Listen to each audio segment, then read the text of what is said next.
So ito yung sunod, mga kababayan. Nako, dito tayo kay Nino Barsaga. Speaking of mga sikreto, no? Speaking of mga baho. Nako, mga kababayan, grabe, no? Actually, mga kababayan, matagal ko na tong sinabi sa inyo nung panahon ni Digong binaboy nila yung Malacanang, di ba? Naalala ninyo? Panahon ni Digong, daming pukpok dyan sa Malacanang. Oo, binibitbit nga. Sabi nga ni Maharlika, ikaw, buga-hubay. Nagdala ka ng mga pukpok dyan sa Malacanang. Nung paglipat nga nila ni F. Elisa doon at ni PBBM, napakadaming kondom doon sa mga kwarto sa Malacanang. Ngayon, mga kababayan, ayan, si Nino na mismo nagsalita. Actually, mga kababayan, doon sa kwento ni Nino, kulang pa yun eh. Meron pa nga yung doon meron pang meeting sila Digong sa Rockwell na pinagplanuhan nila na 3 months lang daw uupo si PBBM tapos ipa-impeach nila tapos si Sara ang papalit. Pinagplanuhan nila yan si PBBM. So ito, mga kababayan, meron ako iparinig sa inyo na which is ito po credit to the owner of this video, ang Bingador, no? Bingador nila Boss Mike, ni Mima Alicia, no, nila actually, mga kababayan, gusto kong sumali diyan kaso ang layo ko sayang naman. Actually, meron nga din sa Cebu no? Sila sino ba yung nasa Cebu na 4 alas? Ay, hindi, parang 4 alas din na estilo. Ito pakinggan niyo, mga kababayan, sa Bingador. Bakit ba yung mga DDS? Kasi si Nino Barsaga po, mga kababayan. Origito na DDS original. OG talaga, mga kababayan. Original. Ang tanong ko, bakit ba ang hilig nila sa fake news? Si Leni Robredo, natapos niyang pagka-vice president, ngayon mayor na, walang naging kasong graft and corruption. Tama. Pangalawa, si Baby Sara, hindi niya pa natatapos ang kanyang pagka-BP. Tantad May na ng kaso. kinasangkutan na graft and corruption na hindi niya maipaliwanag. Bakit? Bakit hindi may paliwanag? Kasi nga, alam niya sa sarili niya yung Eto ginawa niya. sa mga nagtatanong dito sa pagbubulgar ni Nino, hindi ba siya makasuhan? May possibility. May possibility may mag-complain dyan. Pero mga kababayan, bago sila mag-complain, make sure na kaya nila. Kasi si Nino, bago magsalita yan, may hawak yan. Continue, mga kababayan. Speaking of sinabi mong fake news, Yung fake news ang tinatanong ko sa'yo Kasi nung panahon kasi namin, nung nadudun ako sa kabila, nung sumusuporta ako noon. Ito. Sa mga Duterte. Ayan, alam ko yan. Sumusuporta ako noon sa mga Duterte. Dahil isa ako sa original na DDS. Gusto namin marinig. Hindi nila may tatanggi. Hindi naman ako isang vlogger lang naman dati ni Duterte dahil ako'y nakarekta sa mga puon nila. Actually, mga kababayan, totoo yan nakarekta talaga yan si Nino Barsaga, si Sir Nino. Nakarekta talaga yan kay Digong. Ako mismo, mga kababayan, nakita ko mismo may mga papel yan. Actually, mga kababayan, si Sir Nino Barsaga, bago nag-vlogger yan, sa politics, ay yan siya, yung kung saan-saan yan siya nagbablog sa Facebook lang. Hindi pa siya sa YouTube. Actually, mga kababayan, ito gusto kong sabihin sa inyo. Itong YouTube channel ni Nino Barsaga, napakaraming YouTube channel yan. Alam nyo ba lahat ng YouTube channel niya hindi monetize? Sir Roger, hello po. Alam nyo ba na yung mga YouTube channel ni Nino Barsaga hindi monetize yan? Walang mga ads. Hindi niya minomonetize. Kasi gusto niya para sa bayan ang kanyang pinaglalaban. Hindi nakamonetize yan, mga kababayan. Kahit nga bubuksan ninyo ngayon, hamunin niyo siya, hindi nakamonetize lahat yan. Kahit pa libo-libo views niyan, walang monetization yan. Hindi yan kumikita. Ako mismo makapagpatunay, mga kababayan, kasi nakasama ko yan Kami mismo dati nung nasa Iskonians pa kami, hanggang sa dito kay PBBM, hanggang sa noon DDS, hindi nagmo-monetize yan. Kahit yung Facebook niya, walang mga ads yung Facebook niyan. Mas malaki ang kinikita ng mga nag-re-upload ng video niya. Pero siya mismo walang kita dyan. Hindi siya nagmo-monetize. Mga kababayan, yan sinabi ko sa inyo yung totoo. Hindi siya nakamonetize. Walang kita yan, walang ads yan. Facebook, YouTube, wala. Continue. Dati ko rin naman po. May bayaran bang nangyayari? Matik yun. Oo. Mayroong tawag nito, mayroong kumaan na sinusunod. Ang problema kasi sa kanila, hindi sila umaamin pero at least ikaw, di ba, nagpakatotoo ka. Sa mga nagtatanong ka, mag-anak ba siya ni Meow Meow? Yes. Pamangkin niya yata. Pinsan niya si Meow Meow. Pero hindi siya sang-ayon kay Meow Meow. Kasi sa totoo lang, galit siya dyan kay Meow Meow. Oh, problema na nila yun. So ito, pakinggan natin ha. Si Sir Nino Barsaga is direct talaga yan kay Digong. Sa mga hindi po nakakaalam, mga kababayan, no? Hello po, Jolly Hugs. Ayan. Sa mga hindi po nakakaalam, meron pong posisyon si Sir Nino Barsaga noon, parang sa human rights yata, na nakabase siya sa Baguio, na actually, may picture siya sa dati sa GC, no? May GC kasi kami dati, na nung nasa Isko pa kami, may sinend siya na, ito patunay, ito yung utos ni Bato, ayan, ito yung mga dokumento. May mga documents din siya, mga kababayan, na part siya ng human, hindi siya part ng human rights. Part siya ng Oplan Tukhang, no? Sa Oplan Tukhang na yon, na kahit positive or negative, gawin nilang positive lahat. Tapos siya yung magbibilang, siya yung titingin kung sino doon yung addict, sino yung ganyan. Tapos sa party ng Cordillera, Administrative Region, Cordillera, si Sir Nino Barsaga, no? Hanggang sa Baguio, no? Doon siya naka-focus, doon siya naka-base. So party siya ng administrasyon ni Digong, no? May sahod siya nung time na yon. Ang sabi ko nga, walang masama na umamin sa pagkakamali mo, nagawa. So sa tingin mo, nasa magkano mga binabayad sa mga vlogger? Sa ngayon, hindi ko na alam. Sa ngayon di niya alam, pero dati alam niya. Nasa magkano naman? Sino-sino yung mga vlogger na sa tingin mo Grabe ka naman binabayaran? magtanong, mamaya sagutin yan eh. Bibigyan mo ba ako ng pera? Disclaimer to ha. Disclaimer to ha. Oo. Ikaw talaga. Mamaya sabihin nila dahil sa Si Mima talaga. Siyempre, si Sir Nino pa naman, direct yun pag sumagot. Nakapatay ka dyan, Mima. programa natin Hindi mo yung hinira kasi siya, literal na OG, siya may experience. Pero di ba mga kasama mo noon, sila Banat Bay, Mocha Uso. Oo, sila Kasi si Banat Bay, sumulpot na lang siya. Si Tingging Nung Pinoy. na-appoint na si Mocha. So ibig sabihin, sampid lang. Ikaw may sabi nun. Hindi. Sampit. Actually, mga kababayan, ito, gusto kong gusto kong i-explain sa inyo. Hindi pa yan vlogger si Banat Bay noon. Kami, mga vlogger na kami, bago lang yan si Banat Bay nag-vlog. Actually, nung pumasok si Banat Bay kasi manager ni Mocha yan eh. Kumbaga, manager siya ni Mocha. Unang nakita, hindi pa kami magkakilala at the time. Unang nakilala ko si Mocha kasama si Banat Bay at ang Mocha Girls sa Flair doon sa may Ortigas sa Metro Walk. No? Wala pa yung BGC, yung Taguig, hindi pa nagkakagulo ang Makati at Taguig at the time. Wala pa yung BGC, hindi pa dinevelop yan. Meron ng mga bar diyan sa Metro Walk, no? Harap ng Marco Polo Hotel, may Metro Walk diyan, pagmamay-ari ni Chabet. Sa Ortigas, Metro Walk. Yung Metro Walk na yan, sa taas niyan may mga sugalan, yung mga bingo, laruan bingo diyan. Sa mga hindi nakakaalam, no, harap ng Metro Walk, harap ng Marco Polo Metro Walk. Yan sa may harap ng Meralco sa Ortigas, may malaking Meralco building dyan. Yung harap niyan, Metro Walk yan. Dyan kami tumatambay kasi nakatira din po ako, mga kababayan. Dyan sa harap ng Meralco. May mga kondo dyan katabi ng Marco Polo. Hindi ko na pangalanan kung anong kondo kasi yung pinsan ko nakapangasawa ng Korean. So ngayon, mga kababayan, ako rin may jowa din akong Korean at the time. Oo. Pero babae na Korean. So doon kami nakatira sa kondo. Ayan. So magkadikit kami ng kwarto. So ngayon, mga kababayan, at that time na yon, so kada baba namin, mga kababayan, doon kami sa Metro Walk, doon kami namamalengke sa baba ng kondo, may mga 7-Eleven dyan. Tapos sa Metro Walk, dyan kami namamasyal pag gabi, ganyan. May mga inuman dyan, may mga banda-banda dyan may mga mga banda pagka weekend, ang Metro Walk kasi letter U. Parang U ba or V? Pag ganun siya, pag ganyan, letter U.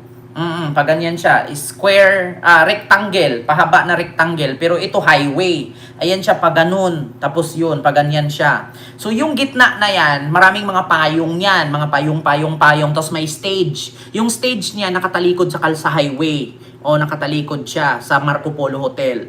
Tapos yung stage na yan, doon may mga banda. So maraming mag-order. Tapos yung baba niyan, puro kainan.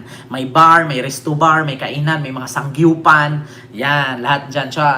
Tapos yung jowa ko kasi, mga kababayan, no, ang tatay niya is may-ari ng sangyupan dyan mismo sa Metro Walk. Kaya alam na alam ko mga kababayan. So dyan ko nakita first time sila Mocha nag-perform sa Flair. No, Flair Bar. O Resto Bar ba yun tawag nun? Di ko lang maano. Flair. So dyan ko nakita sila Banatbay at ang Mocha Girls. So hanggang sa nagulat na lang ako na nakasama na ni Mocha Oson itong si Martin Andanar. Oo, napasok na siya sa PCO. Oo, di ko alam kung anong rason dyan kung bakit sila na nagka-close sila ni Digong. Hanggang si Mocha, makatatay Digong na. Tapos sabi niya, mga bobo!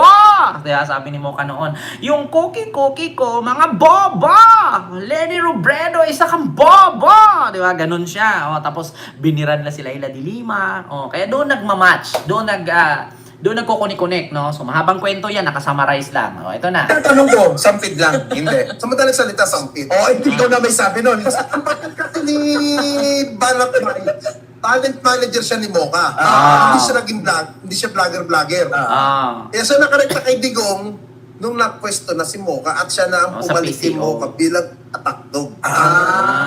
Si Mocha, may pwesto sa gobyerno, kailangan may kapalit. Si Byron yun. Na nag-hire siya ng 2 aso niya. Oo. Sino yun? Coach Oli. Mahilig Jack and Poy. Si Coach Oli yun. Kalbo na... Saka si Dada. Ano pangalan? Si Dada. Pangit ang mukha nun. Demonyo talaga. Samantalang kay Pangulong Marcos, inaatake nila. Ah. Wala kang maririnig sa bibig ni Pangulong Marcos na gumaganti ng masasakit na salita. ikaw lang yan sila. Oo. O, diba? Ang kaibahan noon, mga kababayan, kumukuha sila ng mga vloggers, kumukuha sila ng atakdog. Samantalang ngayon kay PBBM, walang ganun. Kaya ang tanong, saan galing ang budget nila noon? Diba? O, eto, si Nino Barsaga na mismo nagsabi. O, kay PBBM, may nakita ba kayong ganyan na pinapasok mo sa Malacanang, nagaganyan-ganyan? May mga posisyon sa Malacanang, sa ganito-ganyan, si ganun-ganon? May Sasrugandos ba? May Thinking Pinoy ba? May Mocha Oson ba? Wala! Sa party ni PBBM ngayon, walang ganyan. Diba? Kaya nga nakakapagtaka, saan sila kumukuha ng pampasahod nun? Oh, tapos i-issue ngayon ng anak ni Marcoleta na nawalaan daw ng 1 billion ang PCO ni tawag nito ni Dave Gomez. Nawala daw ang 1 billion. 1 billion ba yun o 1 million na budget? 'Di ba? Samantalang sila noon. Pinang-atake. Oo. Di pinapakita mo sa sarili nila na masyadong bitter sila. Oo, yun. Puro paninira, no? Correct. Wala nang ibang ginawa kundi rally ng rally. Normal na lang yung rally. Kasi, kahit sabihin mo yung mga rally yan, may nabubuhay dyan. Maraming TV vlog sila po. Hindi nabibigyan ng pagkakataon na mabigyan ng pangkabuhayan. Ibig Sa sabihin, Jericel pa, no? Hello po. Talaga. Diba? Ibig sabihin, yung mga nagrally-rally, may nabigyan daw ng pangkabuhayan dyan. Sabi ko nga sa inyo eh. Sa mga vloggers pa lang, sumasahod na sila sa views. No, kahit sabihin natin tag $100, $200 yung views nila, merong kinikita sila diyan tag $300 sa isang buwan, $500 sa isang buwan. Tapos meron pa yan silang mga mauuto diyan sa mga vloggers. O piso-piso lang para sa mga nagrally, GCash hanggang sa nakaipon sila ng ilang libo, tapos ibibili nila ng tubig halagang 10,000, tapos yung naipon nila 70,000, 50,000, kukunan mo lang 10,000, may 40,000 ka na pangkabuhayan, 'di ba? O tignan niyo pag nagrally-rally mga kababayan, yung mga DDS vloggers, nagtatag ng GCash yan kapag nag-live. Ha? Ito mga kababayan, kapag ka nag-rally yan, no? Kapag ka nag-rally, magtatag ng GCash yan. Piso-piso lang para sa mag-rally, pantubig. Tapos, syempre, mga kababayan, malalaman mo ba kung sinong mag-share doon? Hindi mo naman makikita yung amount kung magkano pinalipad sa GCash. Kasi nakatag yung GCash number nila. Gawain ko yan noon, mga kababayan. Diyos ko, itatanggi ko pa ba? Yung nasa kay Isko kami, ganyan kami. Kung saan si Isko may sorte, no? Sumasama-sama kami. Tapos, nagtatag ako ng GCash, o GCash, pamasahe pa uwi, o GCash, pang ganito. O, tapos, may mga followers si Isko noon. O, Ken, gusto mo bang sumama? Kami sagot yan. Papuntang Iloilo, papuntang Cebu. Kami ang sasagot sa pamasahe ninyo. Ilan kayo sa grupo? May mga ganyan eh. Pero yung mga followers, yun hindi yun galing sa kay Isko. Mga followers ang mga nagbibigay sa amin. Okay, ito, may palipad ako. Ito, 2,000 pesos. Kunin mo kay ganito. Hati-hati kayo nun. Para sa sunod, may sorte si Yorme, may pangmerienda kayo. Ganyan. Mga followers ang nagpapalipad, nagbibigay. Hindi galing sa politician. Kaya sa totoo lang mga kababayan na may issue na kami bayaran, maglabas kayo ng resibo. Kasi pag naglabas ng resibo, totoo, meron. Pero kayo, wala kayong may labas sa amin. 'Di ba? Oo. So, ganun yon. Continue. Paano mo nalaman? Nung panahon ni Digong, hindi nila maitatanggen. Hindi nyo magpa-organize ka ng rally. Ay, Oo. nako. Diba? May mga document ako galing kay dating Undersecretary Penny Belmonte na ako nag-organize sa Luneta. So, organizer Ayan na, pati si Del Monte. Tatay ata ni Joy, ni Mayor. pala. Kasi si Nino Barsaga, original OG talaga yan. OG. Sa mga DDS content Oo, si creator, Nino DDS ang vlogger. And pinakauna. sobra yung pagsuporta niya kay Sarah. Pero wala namang masama kung inamin mo yung pagkakamali mo na sumuporta ka sa mamamatay tao, sumuporta ka sa magnanakaw, sumuporta ka sa walang utang na loob. Walang masama. At least si Nino, inamin niya, nabayaran Oo, siya. Hindi katulad ng ibang mga DDS. Ang ginatangge. Oo. Tiwai Tigasilo po. Diba? Sabi niya noon ang Malacanang ay talagang dinideliveran ng mga puta. Yan. Sabi mo yan eh. Ayan na. Ayan na. Putik na yan ha. Dinilibira ng puta. Ibig sabihin, mga kababayan, huwag po kayo magtaka kung 67 lang yung nakatatak views dyan. Actually, mga kababayan, nasa mga 1,000 plus na po tayo dyan. 1,000 plus tayo nandyan. Kasi makakapagtaka na 600 plus na yung likes natin. No? Tapos hindi pa tayo umabot ng 1,000. May something si YouTube. Mga kababayan. Malaman nyo naman yan eh. Kasi pagkatapos ng live natin, lalabas naman dyan kung ilan yung ating views. Doon magbe-base yan. May something lang si YouTube talaga. Ano mga kababayan? Maraming beses. Ilang times? Allah. Nako po. Sinong nagbe-benefit sa mga babaeng dinadala sa Malacanang? Sino bang punto? Diba? Sabi ko nga sa inyo mga kababayan, no, noon ko pa sinabi sa inyo, paglipat nila PBBM dyan sa Malacanang, unang-unang nakita nila, malangsa. Naamoy pala, malangsa. Kaya nga si First Lady Lisa, pinalinis lahat yan. Mula sa mga kwartos, mula sa sala, mula sa baba, sa pagbungad, pagpasok sa bisita area, sa visitors area, sa guest lodge, lahat pinalinis yan hanggang sa kusina. Yung kusina, tapos yung mga chef, may mga sariling tulugan yan. Nilinis lahat yan. Yung mga kainan ng mga staff, nilinis lahat yan yung buong palasyo. Tapos doon mga kababayan, doon na nalabas yung 10 duffel bag na may lamang tag 100 million. So, 1 billion po yun 100 million per duffel bag, tapos 10 piraso, 1 billion yun, nasa isang kwarto. Na ang kwarto na yon mga kababayan, ay ang likod nun, may malaking pinting ni, sino ba yung dating presidente?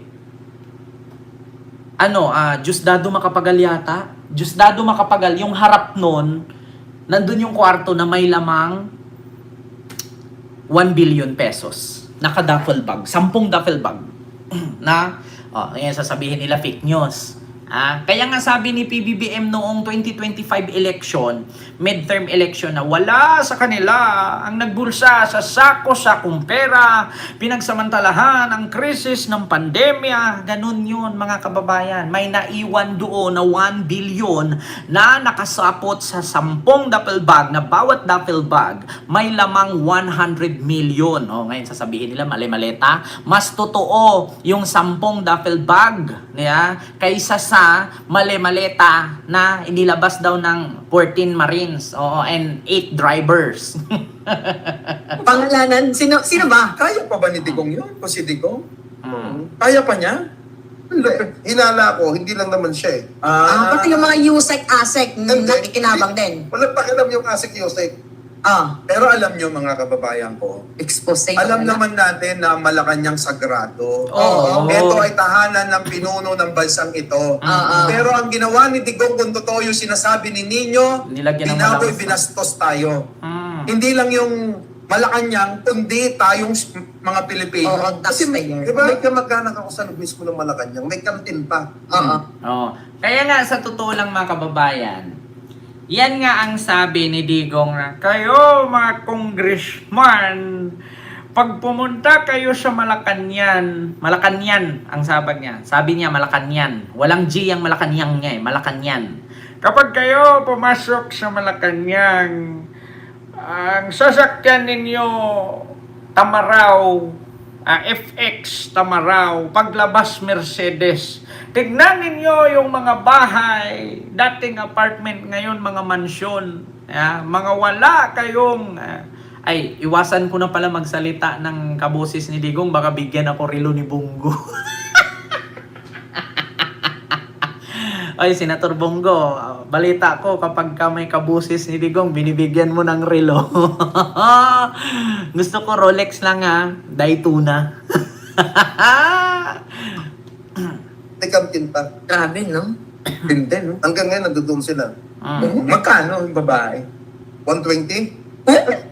Oh, Walang 120. ikaw, walang singsing, walang bag, Oh. walang Lahat yan. abubot na hawak. Wala. Grabe, no? Grabe, no? Kasi Laki ng ultimo mahal. ballpen nga, bawal Hindi, eh. no? Ha? Kukuha ka kay Daisy. Ultimo sa loob ng Malacanang dati, no, sa panahon ni Digong, ultimo ballpen bawal. Kasi bakit? Sa ballpen pwede mo siyang patayin sa ligi. Huwag na natin buuin ng pangalan. Oo. Tawagin mo na lang, Madam Daisy. Yun yung bugaw. Dadaling ko lang. Talaga? Hmm. Bakit sa'yo hindi kay Banat Bay? Di ba si Banat Bay maraming mga babaeng Ang hawak. balita ko, pang regalo sa mga maiiksi ang pangalan yun. Para mapasaya. Yes. Ito take note. Mga kababayan, yung mga pokpok na dinadala sa Malacanang, sabi ni Nino, regalo yun sa mga maiksi ang pangalan. So ano ba yung mga maiksi ang pangalan? Yun po yung mga Chinese. Yung mga Tan, Lim, Go. Di ba maiksi ang pangalan? Li Wang, Lu Wang, Kan Tot, di ba? Tin Nyo. May maiksing pangalan, regalo. Oo, kaya nga si Digong, Diyos mio Marimar. Kanor yan eh. Mang Kanor. Nadandil na. Ganon ba yun? Alam niyo Nadandil na. Oo. So ngayon, Grabe, no? Binastos. Alam niyo, mga mamamayan na nanonood sa akin, parang naiiyak ako sa mga Si Mima sabi niya, alam niyo mga minamahal. Akala ko mga minamahal na naman ang sasabihin niya. sa ninyo. Kasi yung Malacanang, tahanan yan ng respeto eh. Yung Malacanang, tahanan yan ng mamamayang Pilipino.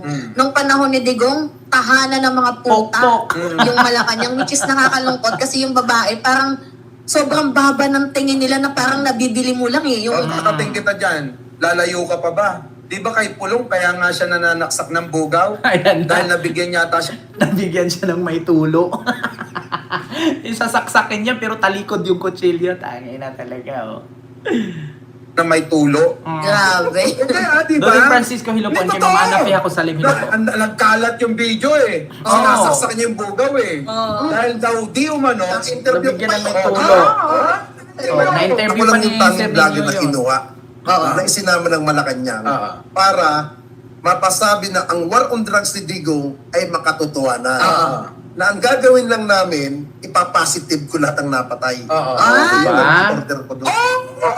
Ayan yung documents na pinakita niya. Actually, may hawak ako niyan eh. Nakalimutan ko kung nasa anong GC yun. May GC kasi kami niyan dati ni Sir Nino nung nasa ISCO pa kami. Kasi mga vlogger kami ni ISCO eh. May shinare yan siya sa GC, yung documents na may picture siya, nakaupo siya sa lamesa. Habang nakaupo siya sa lamesa, parang meeting yata nila yun kung anong gagawin sa tukhang-tukhang.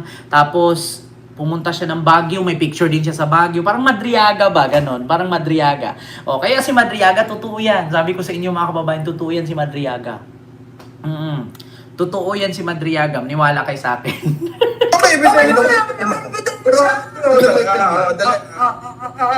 Naku po. Babanggitin ko pa to? Huwag na. Oo, wag na. Ang tanong papel ko dyan, nandiyan pangalan ko. Oo, Ah. document pa dyan. May mga documents yan pinipirmahan.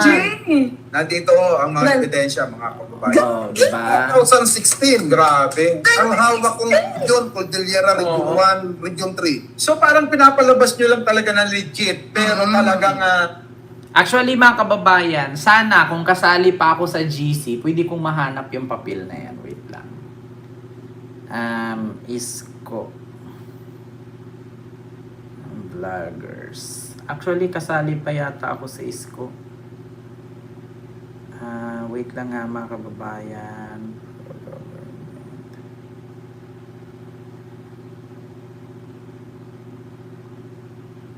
Hindi na pala, mga kababayan. Wait lang Isko Vloggers. Wala na mga kababayan, na ano na ata, nabura na namin yun. Noon pa yun kay Isko pa yun, matagal pa 2022 pa yun Oo. Trabaho. No. Basta't lahat ng napatay sa war on drugs, Oo. negative, positive, ipapositive ko. Naku po, sinino na mami na mahal na Diyos ko.